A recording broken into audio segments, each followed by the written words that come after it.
Hello, it's QZ Tours, and for a bit of context on why I'm wrapped up like this, I'm in Bolivia at the moment at the Copacabana and it's freezing in my room.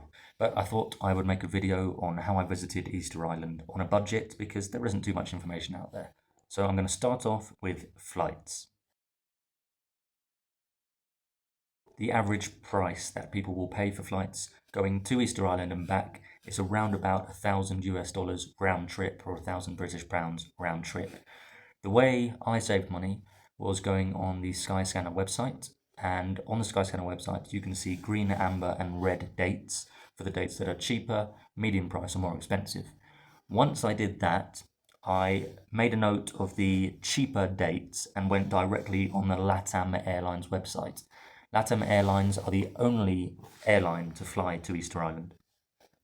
Now, the reason I checked on the Skyscanner is because you can't compare the prices on the LATAM website. So now that I knew the dates that were cheaper, I went on the LATAM website and double checked that they were the same price on there. Once I found out whether they were the same price, and they usually are around about the same price as they show on Skyscanner, sometimes it differs though, and sometimes they can actually be cheaper directly on the website. I went to that date and I went forward a couple of days and back a couple of days just to double check that there weren't any cheaper prices. And once I was sure that I couldn't find a cheaper price, I went ahead and booked. However, the important thing to note is on the LATAM website, go on the LATAM Chile website, not LATAM GB or LATAM USA. Go on the Chilean LATAM website because that's where I found the cheapest prices for the flights. The price I paid for the outward flight and the return flight was very similar, and it came to around 140 British pounds, which is maybe 160-ish US dollars. And in Chilean pesos, it's probably around 160,000 Chilean pesos as well. So this is obviously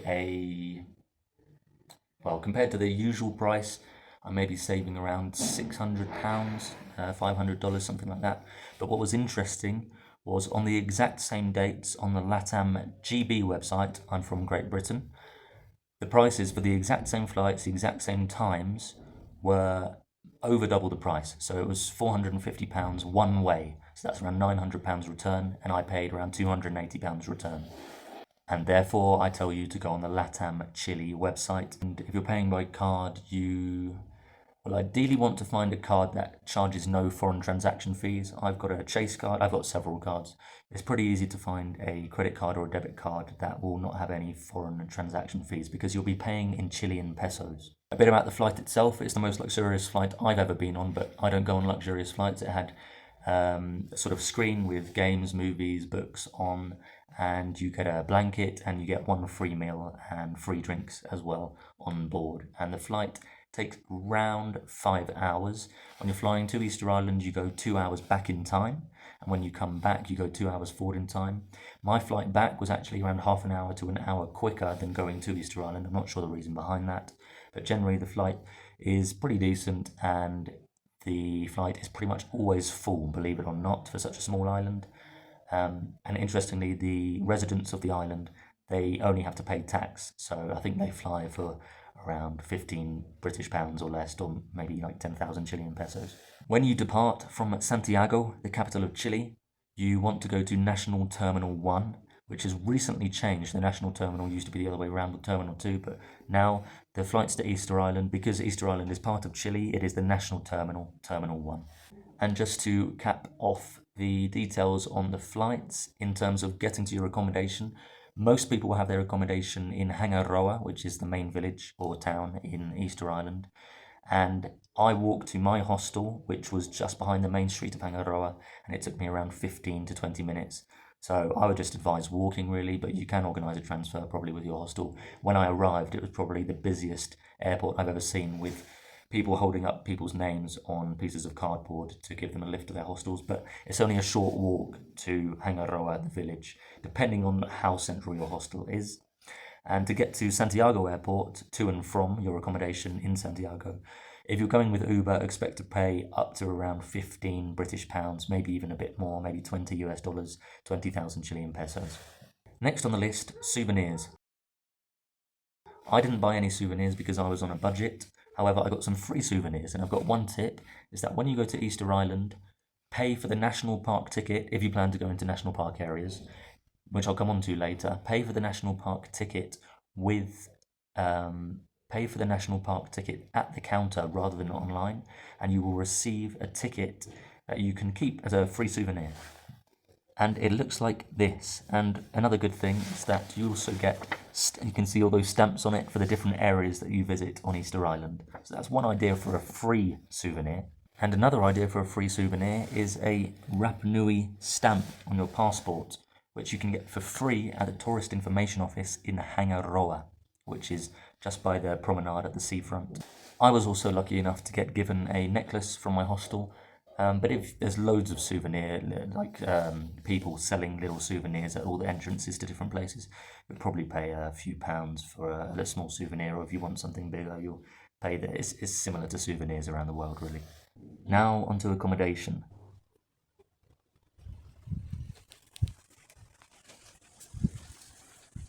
If you're looking to travel on a budget like me, then you would probably be looking at campsites or hostels. The two cheapest that I found was a hostel that I went to called Hostel Vaihere, and there was another campsite that I found which was only a few pounds cheaper, so I decided to opt for the hostel because it had a kitchen.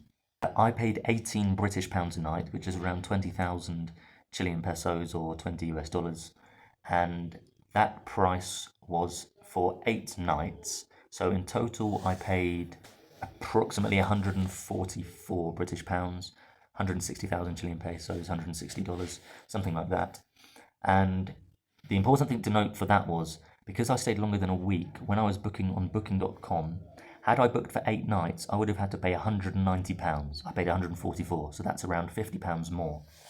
What I did, I paid for 7 nights, which is 1 week, which was around £120. And then for the one extra night, I booked it separately because it only cost £24. So if you are looking, maybe have a play around with the dates that you're staying to try and save a lot of money. £50, that's around 60,000 Chilean pesos or 60 US dollars. Okay, now on to food.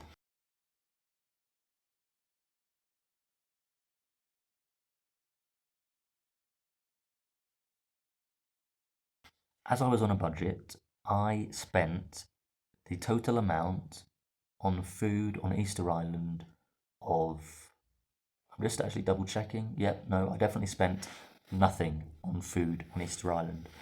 Now, the way I did this, I bought my groceries from my supermarket near my accommodation in Santiago, and I bought rice and beans and peas actually. So if you watch I'm a Celebrity, it's almost an I'm a Celebrity diet.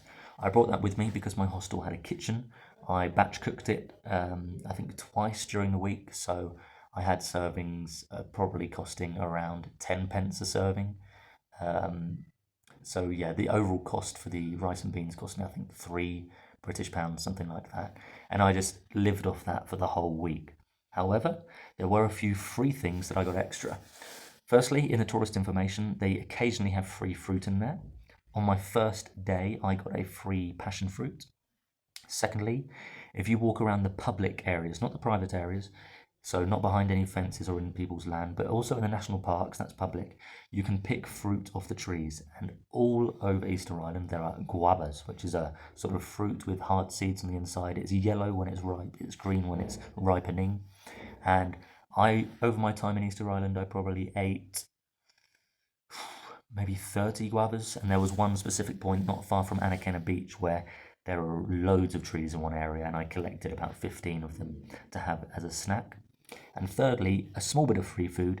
There was a free cinema event on at the cultural centre in Hangaroa, and they had some free finger food where I had some cheese and tomatoes as well. So I'd advise asking the tourist information or your hostel if they know about any government funded projects, because there are a few going on Easter Island.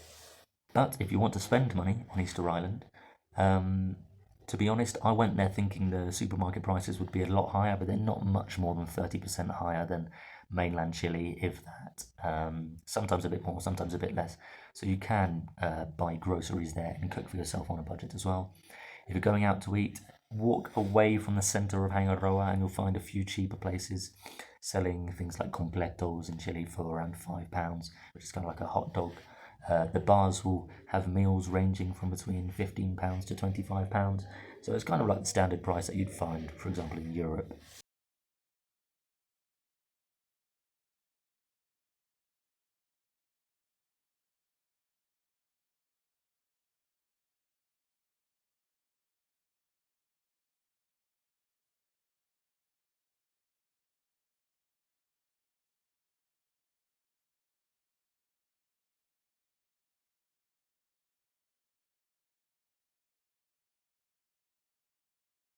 Obviously, if you're going for a more luxurious meal out, there are places for that, and you'll be paying maybe £50 for a meal. And if you're looking to taste some of the local food, they suggest the tuna, which is caught not directly near Easter Island, but more in the open ocean, the Pacific Ocean around it.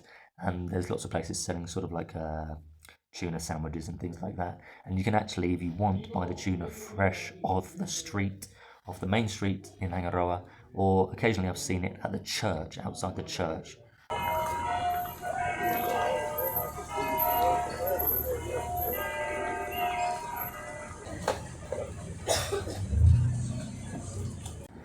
So now on to the logistics of what you're doing on Easter Island with the national park. So in order to visit places on Easter Island that are sort of protected, so to speak, you need to buy a national park ticket and have a guide to enter. Regarding the national park ticket first, this costs 60 US dollars, which is quite expensive because some places you're actually only allowed in once, but generally you'll only be going in anywhere once because you have to pay for a guide to get into the places anyway. So if you go into a place where you're allowed in more than once, okay, you can go in, and if you want to go back on another day, you have to have a guide with you, so you'll be paying another 60 US dollars for the guide anyway. But the national park ticket is $60. You don't need it. You can go around the island and see the majority of the sites from the outsides, plus see some sites from the insides that are free to enter without the national park ticket.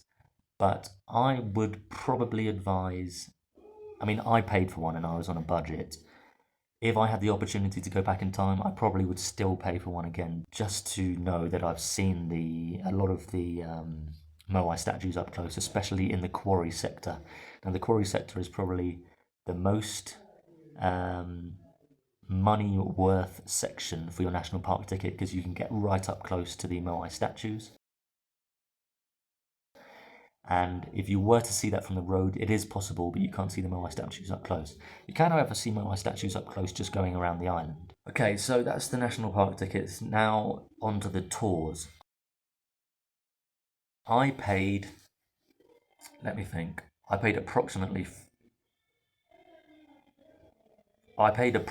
50 British pounds for a day tour twice. So I did one tour which was called a full day dream with Rapa Nui Dream, and I did another tour which was full day explore with the Rapa Nui Dream. The full day explore goes to the volcano crater and to caves and sees sort of more of the unseen parts of the islands or the lesser known parts of the islands. And the full day dream tour will go to the main parts of the island where tourists go to see. They'll go to the quarry, you'll see all the Moai statues, you'll see Awu Tongariki where lots of people go for the sunrise, which is 15 statues in a row. You will also go to Anakena Beach, which is actually a public area, and I'll come on to that later. But if you're going to choose one tour, I would recommend, with Rapa Nui Dream, if you're going to choose one of them, I would recommend the full day Dream, not the full day Explore. Now, the prices for tours, you won't really find much cheaper than the prices I just gave you. It's around 60 US dollars for a full day tour, $30 for a half day tour. So, I mean, if you're lucky enough to know somebody on the island, that's probably the only way to get into places on a budget or for free if that tour is a family member or something like that and they can come in with you. And they will check when you go into places whether you have a guide with you or not. Okay, next up, I'm going to put a list of areas which I'm pretty sure you can go to for free. I'm going to add in to the video now. So all of those places you can visit for free. Now, the trouble is, for some of those places, getting there. So I'm going to tell you what I did during my week on Easter Island and how I did it. So I'll start off with Anakena because it is a public beach. Now, we went there with the Rapa Nui Dream tour. However, on one of my free days, because we only had around half an hour to an hour, maybe 1 hour to spend there, I wanted to go back there and spend more time. And there's Moai statues there at the beach as well, so I wanted to walk around a bit. And I also walked to another beach called Moai, I think, which I don't recommend, so I won't go into that too much. But I hitchhiked to Anakena Beach, so I walked from Hangaroa along the airport road, and once I bent left at the end of the airport road, that's when I started putting my thumb out, And it took me 3 separate rides to get to Anakena Beach. One took me about 5 minutes, one took me 10 minutes, and then I was lucky enough to run into a family going all the way to Anakena. It's more difficult to get to Anakena than back. Once I finished my day in Anakena, I hitchhiked back with a interesting family, but it's easier to come back hitchhiking because most of the cars leaving Anakena in the early evening, they're just going to be going back to the town.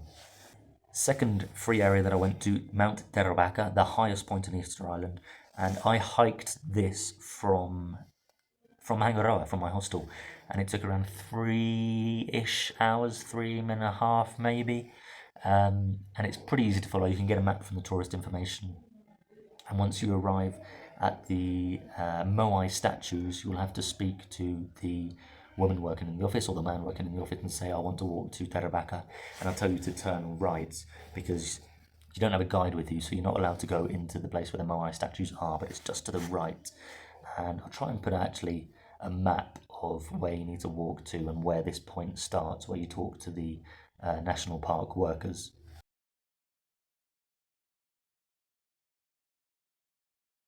But once I was done at the top of Terabaka, I had some guavas to eat for free, walked back, and it was really quiet there, which was really nice. I only saw 4 people coming up on my way back, so I had the whole place to myself. There's horses up there, and you get 360 panoramic views of the islands. When I walked back, I hitchhiked back again, which saved around a 2-hour walk, and I didn't even hitchhike. Someone offered me a lift. I was just walking on the road, and I actually said to myself, I'm gonna see how easy it is to hitchhike. And before I could even get my phone out to record, this kind gentleman offered me a lift back to Hangaroa. Autahai is a great place to go for a sunset.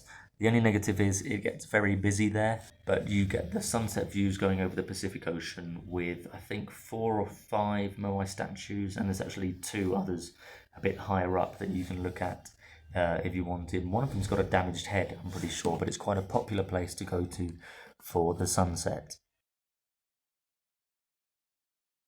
Another thing I would definitely recommend if you're on Easter Island on a Sunday is going to the Sunday Mass. I'll try and add a short clip of what it was like when I went there. It's unlike any Sunday Mass I've ever been to, so I won't say too much. I'll give you a little clip, but I would definitely recommend. I think it's at 9 o'clock in the morning on a Sunday, and it's in Hangaroa. It's around a 5-10 minute walk from the centre.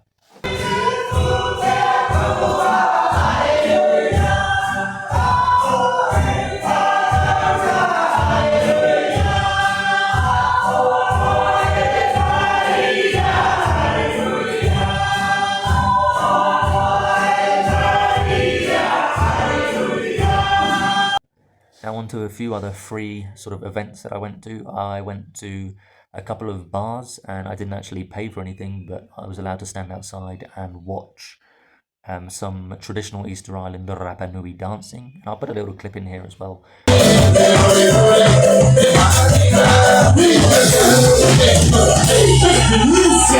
What that was like. So that was something traditional that I could see for free. And again, I would ask, well, my hostel was telling me when there were events like that on, so maybe your accommodation can do similar. Another free thing I did was visit a open air cinema where we watched a film called Henri, which is about Easter Island. And like I mentioned earlier, there was some free finger food there as well. So that is provided by the government, I think. And something else provided by the government was a piano concert that I went to, which was one of my highlights of the entire month, not just on Easter Island. And I got to watch Mahani Teavi, I think her name is, who is quite a famous pianist, and she actually performed in Tokyo not long ago. And there was free transportation in a small minivan, a very small cramped minivan, from Hangaroa. And again, I would ask the hostel, or actually I didn't even get that information from my hostel. I would maybe look up government initiatives on Easter Island events, and that place was at Toki and Rapa Nui, and I would definitely recommend it.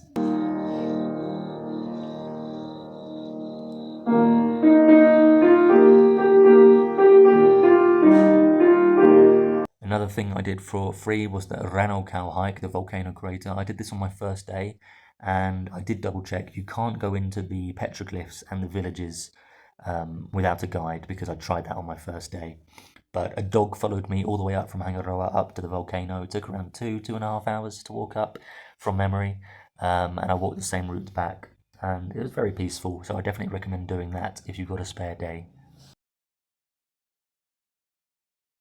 And the Ranokau volcano is pretty spectacular because the crater on the inside, it's almost its own sort of terrarium. I know it's not a terrarium, but it's got trees, you've got fruits growing down there, and the water down there with the living organisms as well. And the last thing I'll mention that I did for free was swim in the sort of rock pool, which is right in the centre of Hangaroa. You can walk there if you're staying in Hangaroa, which you probably are. And there were turtles in there. Now, usually this is an experience that you would have to pay for, but it's free. So obviously you're not allowed to touch the turtles.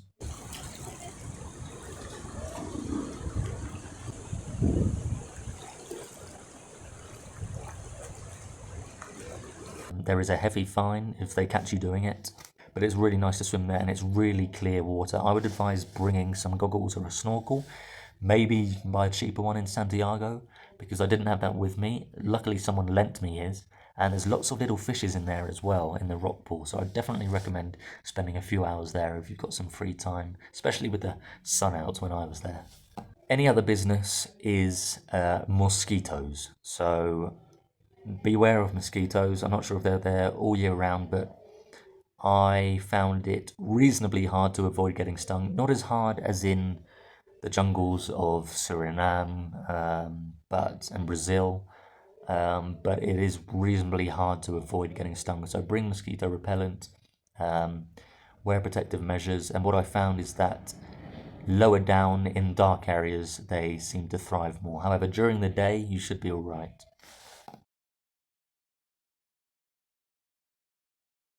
So now to cap off this budget video, I'm going to put the price on the screen of how much I spent during 8 nights on Easter Island.